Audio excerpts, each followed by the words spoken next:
দেশবাসীর প্রতি কৃতজ্ঞতা স্বীকার করছি এবং আল্লাহ রাব্বুল আলামিনের কাছে দোয়া চেয়েছি যে আল্লাহ রাব্বুল আলামিন যাতে আমাদের নেত্রীকে সুস্থ করে দেন এবং আমাদের মাঝে আবার ফিরে আসেন।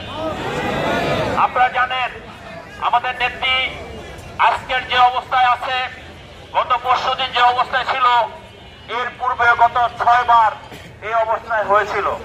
আল্লাহ রাব্বুল আলামিন মানুষের দোয়ায় আমাদের মাঝে আবার ফিরিয়ে দিয়েছেন। এই দেশের বাংলাদেশে আমি আপনি আমাদের প্রয়োজন আছে, আমরা নাগরিক হিসাবে, আমরা দলের কর্মী হিসাবে।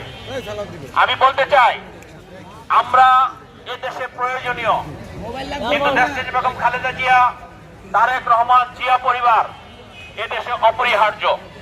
অর্থাৎ এই দেশ যদি থাকতে হয়, এই দেশের স্বাধীনতা সার্বভৌমত্ব যদি রাখতে হয়, এই দেশের মানুষের কল্যাণকর যদি কিছু করতে হয়, সেটা একমাত্র জিয়া পরিবার করে, দেশনেত্রী বেগম খালেদা জিয়া করে, তারেক রহমান করে।